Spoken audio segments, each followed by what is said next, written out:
வணக்கம் நண்பர்களே, நம்ம இந்த வீடியோவில் சிங்கம் படத்தோட பார்ட் 4 வந்தால் அதோட ஸ்டோரி எப்படி இருக்குன்னு தான் தெரிஞ்சுக்க போகிறோம். அதுக்கு முன்னாடி ஒரு சில டீட்டெயில்ஸ்லாம் தெரிஞ்சுக்கலாம் வாங்க. சூர்யாவோட கரியரில் பாக்ஸ் ஆஃபீஸ் கலெக்ஷனை ஸ்டார்ட் பண்ணி வச்ச படம் சிங்கம் பார்ட் 1 தான். 2010 ரிலீஸ் ஆச்சு. அதுக்கு முன்னாடி 2008 வாரணம் ஆயிரம், 2009 அயன் அப்படின்னு ரிலீஸ் ஆன எல்லா படமுமே பிளாக் பஸ்டர் தான். அந்த டைம்ல ரிலீஸ் ஆன அஜித் படமும் விஜய் படமும் நிறைய ஃபிளாப் தான் ஆச்சு. அதுக்கப்புறம் தான் அஜித் 2011 மங்காத்தால கம்பேக் கொடுத்தாரு. விஜய் 2012 துப்பாக்கில கம்பேக் கொடுத்தாரு. பட் இதுக்கு முன்னாடியே சூர்யா 3 பிளாக் பஸ்டர்ஸ் மூவிஸ் லைனா கொடுத்து அவருக்குன்னு ஒரு ஃபேன் பேஸா கிரியேட் பண்ணிக்கிட்டாரு. இந்த வெற்றிக்கு அப்புறம் தான் சூர்யா சிங்கம் பார்ட் 2ல நடிச்சாரு. சூர்யாவோட ஃபர்ஸ்ட் 100 கோடி கலெக்ஷன் பண்ண படம் இந்த படம் தான். இந்த மூவிக்கு தான் நிறைய போலீஸ்காரங்களே ஃபர்ஸ்டோ போனாங்க. நிறைய பேர் கட் அவுட்லாம் வச்சாங்க. அந்த அளவுக்கு போலீஸ் ஆபீசர் மாசா காட்டியிருந்தாரு டைரக்டர் ஹரி. கொஞ்ச நாள் முன்னாடி கூட ஒரு இன்டர்வியூல சிங்கம் 4 கண்டிப்பா வரும்னு சொன்னாங்க. ஸ்டோரிலாம் ரெடி பண்ணிட்டேன்னு சொன்னாரு. சரி, அவ்வளவுதான் ஃப்ரெண்ட்ஸ். நம்ம கதைக்குள்ள போறதுக்கு முன்னாடி நம்ம சேனலுக்கு புதுசா வந்திருக்கிற நீங்க கண்டிப்பா சப்ஸ்கிரைப் பண்ணுங்க. மறக்காம அந்த பெல் பட்டனையும் அமைக்கிறீங்க. சிங்கம் 3யோட கிளைமேக்ஸ்ல சூர்யாக்கு ஹோம் மினிஸ்டர் கிட்ட இருந்து கால் வருது. அதுல கால் பண்ணி துரைசிங்கம் உடனே உங்களை பார்க்கணும், எங்க இருக்கீங்கன்னு கேட்பாரு. இங்க இருந்து தான் நம்ம கதையை ஆரம்பிக்க போறோம் ஃப்ரெண்ட்ஸ். நம்ம கதையோட ஸ்டார்டிங்ல ஓப்பனிங் சீன்ல 4 மாதத்திற்கு பிறகுன்னு போட்டு ஆரம்பிக்கிறோம். சூர்யாவும் அவங்க ஃபேமிலியும் எல்லாருமே ஹாஸ்பிட்டல்ல இருப்பாங்க. ஏன்னா அனுஷ்காக்கு டெலிவரி டேட், அதனால தான் அங்க இருக்காங்க. ஆம்பளை குழந்தை பிறக்கும். ஃபேமிலியில எல்லாருமே ரொம்பவே சந்தோஷப்படுவாங்க. சூர்யா போய் அனுஷ்காவோட கையை பிடிச்சு அழுதுகிட்டே நெத்தியில கிஸ் பண்றாரு. சரி, நான் போயிட்டு வரேன் அப்படின்னு சொல்லுவாரு.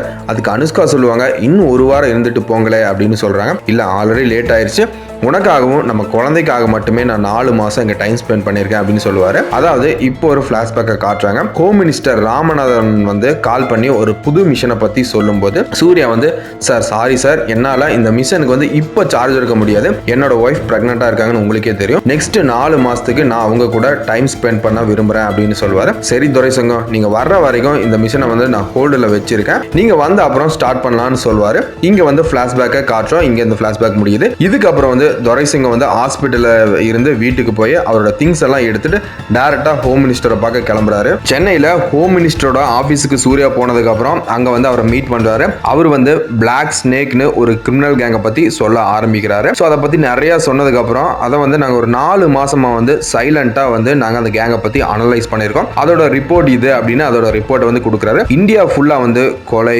கொள்ளை, ட்ரக்ஸ், தீவிரவாதம் இப்படி எல்லாமே இவங்களோட கண்ட்ரோல்ல தான் இருக்கு. இந்த ஒட்டுமொத்த நெட்வொர்க்கையும் நீங்க தான் துரைசிங்கம் அழிக்கணும் அப்படின்னு மினிஸ்டர் சொல்றாரு. தென் இந்த பிளாக் ஸ்னேக் ஆபரேஷனுக்கு உங்க கூட இந்த 4 ஆபீசர்ஸ் இருப்பாரு அப்படின்னு சொல்லிட்டு இந்த 4 ஆபீசர்ஸையும் இன்ட்ரோ தராரு. இதுக்கப்புறம் துரைசிங்கம் அபிஷியலா சார்ஜ் எடுத்துக்கிறாரு. அந்த ரிப்போர்ட் எல்லாம் அன்னைக்கு நைட்டே ஃபுல்லா படிக்கிறாரு. நெக்ஸ்ட் டே மார்னிங் அந்த 4 ஆபீசர்ஸோட பாண்டிச்சேரி போறாங்க. பாண்டிச்சேரியில தான் ஃபாரினர்ஸ் அதிகமா இருப்பாங்க. ஸோ அங்க ட்ரக் பிசினஸ் அதிகமாவே நடக்கும். அங்க போய் டைரக்டா சப்ளை பண்றவங்களை பிடிச்சி அடிச்சு தும்சம் பண்றாரு. நம்ம கதையில ஃபர்ஸ்ட் ஃபைட் சீனும் இங்க தான் வருது. அங்க வர எல்லா ரவுடியும் போட்டு அடிச்சு தும்சம் பண்றாரு. அதுல மெயினான 2 பேரை மட்டுமே அரெஸ்ட் பண்ணி சென்னை கூப்பிட்டு வராங்க. இங்க தான் நம்ம கதையில இன்ட்ரோ சாங்கும் வருது. டிஎஸ்பி மியூசிக்ல மாசான சாங். போலீஸ் ஸ்டேஷன்ல வச்சு அந்த 2 பேரையும் அடிச்சு விசாரிக்கும் போது தான் தெரியுது இங்க வர பணக்காரங்க எல்லாம் இருக்காங்களா. ஸோ பணக்காரங்க நிறைய ஃபாரினர்ஸ் வருவாங்க. ஸோ அந்த ஃபேமிலியில இருக்கிறவங்களையெல்லாம் கடத்தி வச்சுட்டு அவங்க கிட்ட கோடி கோடியா பணம் வாங்குறாங்க. ஸோ முக்கியமா கோவா, மும்பைல தான் இது மெயினா பண்ணிட்டு இருக்காங்க. இதோட மெயின் லீடு மும்பைல இருக்கான். ஸோ அவனை பிடிக்க போகும்போது தான் நம்ம கதையில ஒரு ட்விஸ்ட். அது என்னன்னா, நம்ம தமிழ்நாடோட ஒரு எம்பி அந்த இடத்துல இருக்காரு. அதை பார்த்துட்டு சூர்யா சரி இங்க இவனை அரெஸ்ட் பண்ண வேண்டாம், இவங்களுக்குள்ள என்ன டீல் நடக்குதுன்னு நம்ம பார்ப்போம், எவ்வளவு பேர் இருக்காங்கன்னு தெரிஞ்சுக்கிட்டு அரெஸ்ட் பண்ணுவோம்னு சொல்றாங்க. அந்த எம்பி அதுக்கப்புறம் அங்கிருந்து போனதுக்கு அப்புறம் அந்த மும்பை கேங்கோட ஃபைட் நடக்குது. மாசான ஃபைட். சண்டையில 2 போலீஸ் ஆபீசருக்கு அடிப்படுது. சூர்யா வழக்கம் போலவையும் எல்லாத்தையும் வெறித்தனமா அடிச்சு போட்டு தூக்கி போடுறாரு. அந்த கேங் லீடரோட தலையில கண்ணை வச்சு விசாரிக்கிறாரு. இந்த ட்ரக்ஸ் ஃபர்ஸ்ட் பாகிஸ்தான்ல இருந்து தான் மும்பைக்கு வருது. மும்பைல இருந்து சென்னைக்கு போகுது. சென்னையில இருந்து தான் அதர் கண்ட்ரிஸ்க்கும் இந்தியா ஃபுல்லாவும் சப்ளை ஆகுது. இதை தெரிஞ்சுக்கிட்ட துரைசிங்கம் அவர் டீமோட சென்னைக்கு கிளம்பி போறாங்க. ஹார்பர்லயே 2 நாள் நோட்டம் விடுறாங்க. அங்க வச்சு ப்ரூஃபோட அந்த எம்பியை பிடிக்கிறாங்க. ஆனா அந்த எம்பி வேற ஆளுங்கட்சி. ஸோ கவர்மெண்ட் அவரோட கையில தான் இருக்கு.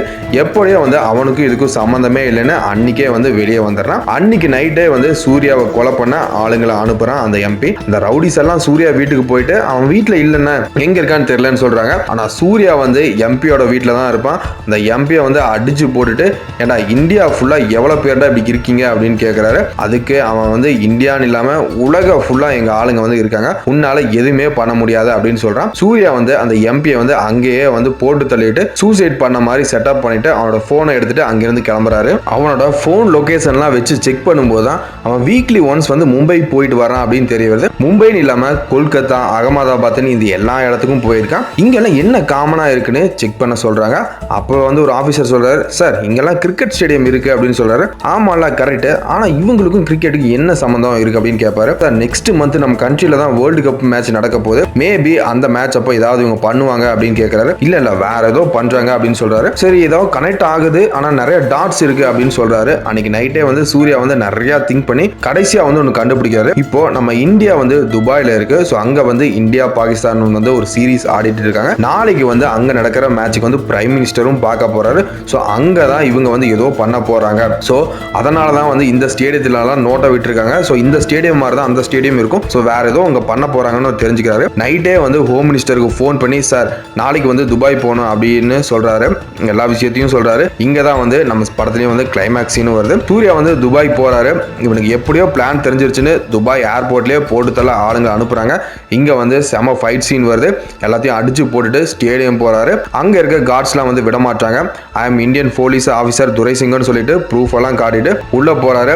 அங்க கண்ட்ரோல் ரூம்ல இருக்கிற போலீஸ் கிட்ட இங்க ஏதோ சஸ்பீசியா வந்து நடக்க போகுது அப்படின்னு சொல்றாரு. இதுக்கப்புறம் பிஎம்மோட உயிருக்கு ஆபத்து இருக்குன்னு, இந்தியன் பிளேயர்ஸுக்கும் ஆபத்து இருக்குன்னு சொல்லிட்டு அங்க பேசுறாரு. அங்க இருந்து டைரக்டா வந்து பிரைம் மினிஸ்டரோட ரூமுக்கு போறாரு. அங்க போய் பிரைம் மினிஸ்டர் கிட்ட பேசுறாரு. ஆனா அங்க பிரைம் மினிஸ்டர் கிட்ட பேசும்போது தான் தெரியுது அங்க இருக்கிறவன் வந்து ஒரிஜினல் பிரைம் மினிஸ்டரே கிடையாது.